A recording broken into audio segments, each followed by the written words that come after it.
Hi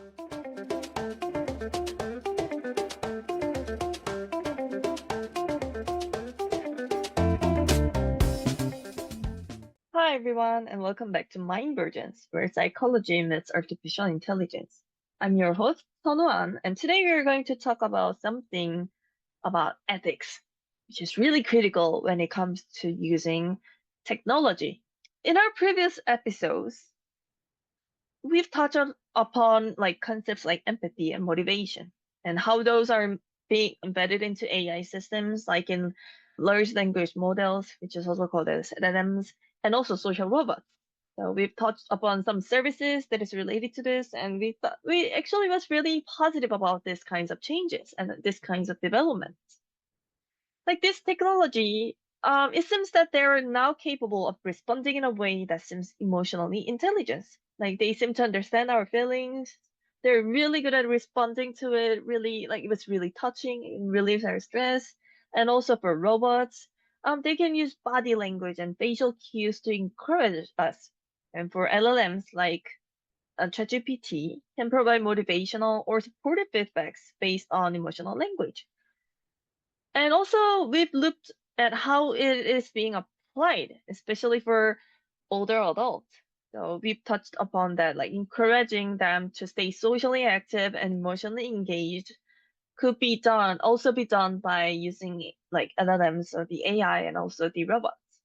It sounds really promising, right? It's really like, it is like groundbreaking news. Like these kinds of computer, like technology things can also touch upon like really humane things like emotion as well. Like, is it really promising? And I know it is. Like, some listeners may have things that if AI can do these kinds of things, it may do more. So it may change everything, replace human counselors, replace like teachers, where every anxious or depressed people can just turn on these kinds of LLMs or chatbots and feel better. A mental health revolution may happen. Yeah, I understand how that came from. But here's actually are some aspects that we actually didn't touch upon that much in our previous episodes. So there may be some serious conversations. There may be something we have to consider about. So let's start with simple but critical issues regarding this. First, I'm going to talk about like certification and responsibilities. So if I go see a human counselor face to face, they've gone through like years of academic training, clinical supervision, certification as well. So countries like Korea, my country, a licensed counselor often needs at least a master's degree and plus multiple years of field practices. They also need to have like supervision, which is really time consuming and it's really hard to go through. But AI chatbots, they actually don't have any degrees. AI chatbot actually doesn't have those. They actually didn't go through clinical supervision. So like I'm talking about some general chatbots. So they never gone through clinical supervision. They weren't built specifically for these kinds of counseling or like emotion regulation things. But it yet still responds to humans, so the user's emotional distress. Quite something sometimes really convincingly. So, of course, I know it is really easy to use and easy to access, easy to get help from at that point, but that actually raises a critical question. So, like, who's responsible and can I trust this? So, this is kind of like a transparency issue. So, imagine I'm really deeply anxious and ask an AI for help. It may reply with comforting words and maybe I understand you. Oh, you're like feeling those. And may give us a list of tips. But what if those advices won't work? But what if it's even make things worse? So AI is not accountable, and there's no official regulatory body overseeing how these systems operate in mental health context. And also for general chatbots, there aren't any certificates. Like it is not certified by clinical experts, like psychological experts as well. So we have to consider these kinds of responsibility and trustworthy issues.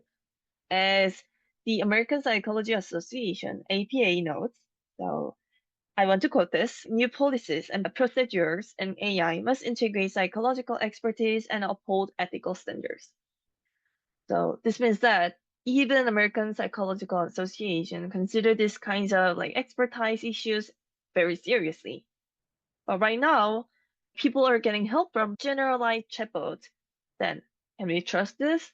Can we rely on this? We have to like consider those things. And second, I want to talk about transparency issues briefly, because this is a bit more technological issues. A lot of these days, AI systems use deep learning, like models that even their developers don't fully understand because there are hidden layers that makes this computer work on their own, but there's not enough resources that the developers can check upon and fully understand how they got this result.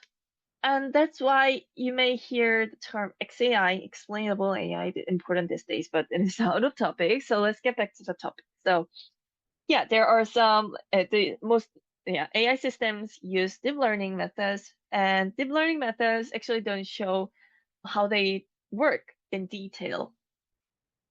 So which means that we can't really tell how this AI or like LLMs come out with this conclusion, why they gave a particular response in detail.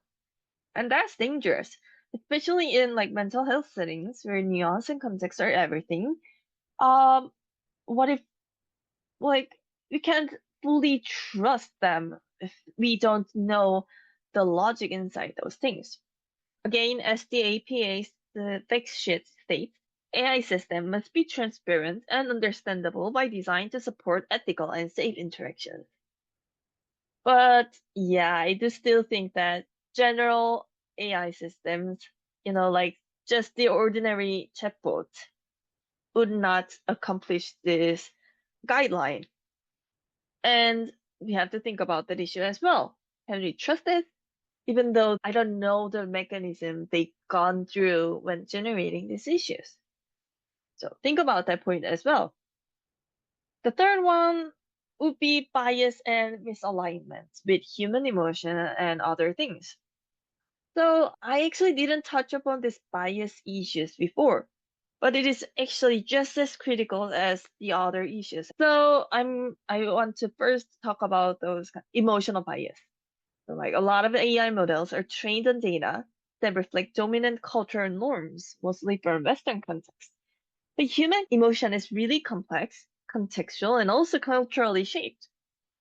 So according to Stark and Hoey, emotion regulation AI system often rely on simplistic models like basic emotion theory, assuming that facial expressions, when it comes to like robots, universally reflect emotions like fear, anger, or happiness, which is really basic. But there's been widely challenging opinions regarding this. A lot of psychological research thinks that you can't just say emotions in this basic way. There's a lot of emotions. It may be on a continuous manner, and also we may have one or two more experience at the same time. So yeah, we may feel like happy but sad at the same time. But when it comes to AI models that actually applies this basic emotion theory, they're just going to say you're happy or sad. There's no both emotions coming at the same point. And if that's the way how they interpret our emotion, they may lead up to wrong information and wrong help. So yeah, this becomes a real problem when AI is used to assess mental state, especially for like who's like feeling very stressed or vulnerable populations. So if they fail to pick up on emotional distress or emotional state at that point, these emotional misinterpretations can lead to exclusions or like mishelping. This becomes a real problem as AI is used to assess mental states, especially for someone who's really deeply stressed or like someone who's really vulnerable at that point. What if they misread our expression and give us the wrong help? What if they misread our like emotion at that point and then give us the thing that we actually didn't meant to do? Yeah, that's also one of the ethical issues that we have to consider. And also there may be some like social biases. I know this kind of social biases, I'm referring to like gender bias, ethnicity bias, or like country bias, or like those kinds of things. I know that these days, like AI companies are really doing their work to regulate their models. They actually hired a lot of people regarding the safety issues, but we can't be sure because their training data sets are really wide, and people who are working on these ethical issues may not be able to check up on that part at that point. But what if those kinds of biased response affect the user? If they got help, but if what if those help was based on bias? Can't be sure, and this is going to be really critical when it comes to response trustability and when it comes to the users that actually got help from those models or AI systems. So that's also really critical as well. Or those kinds of AI systems and models, do they include those bias? And can we like recognize that was a bias or not? Or if not, we're just going to follow their instructions and tips and feedbacks. That's gonna be a problem as well. So as American Psychology Association highlights, enduring equity and reducing bias in AI is essential for safe and effective use, especially in healthcare and psychological services. Yeah, so we also have to do our best to find out this ethical blind spot and be aware of it. And lastly, I want to touch upon over-reliance issues. I know these kinds of AI systems is really easy to access to. I can get help whenever I want to get help. And this is going to be the biggest advantage when using AI in these kinds of like psychological fields. I can get help whenever I'm getting stressed. So I don't have to like arrange a meeting with my counselor, but I just can like type or say to the robot or the AI so that I can get some emotional help. I know that's really effective. I know that's really practical, but we cannot over rely on this. As I mentioned before, these kinds of chatbots are not professionally built. And also, as Fiske et al. Argues in his study on embodied AI in mental health, he actually argues that there is a danger that patients may believe they're interacting with a sentient, understanding agent, when in fact they're not. So this can create like false intimacy based on unrealistic expectations and may lead to emotional dependence, which we have to be aware of as well.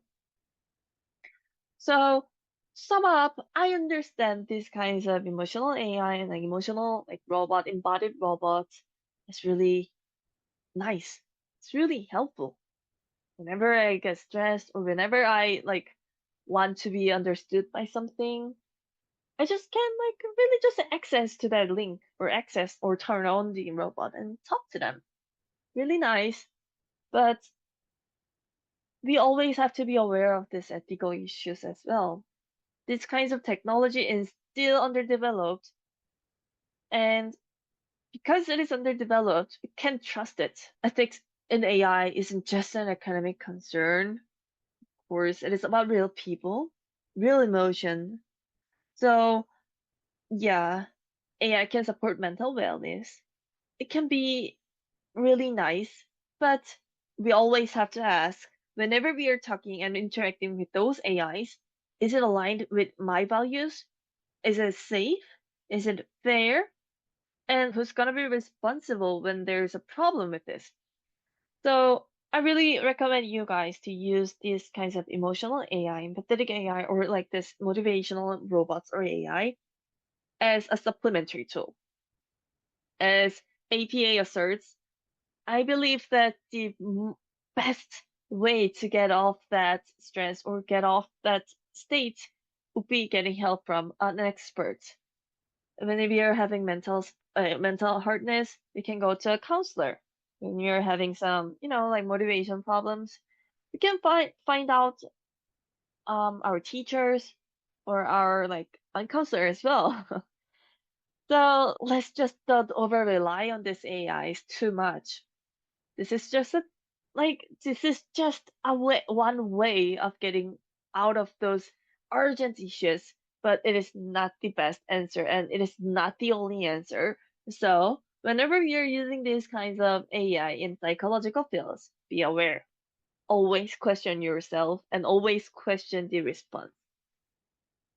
Okay, and this was the end of our sixth episode. Thank you for listening. And in our next episode, which is going to be the seventh episode, we are going to sum up our season. We are going to sum up what we've covered in our episodes before. Until that time, stay tuned and stay curious.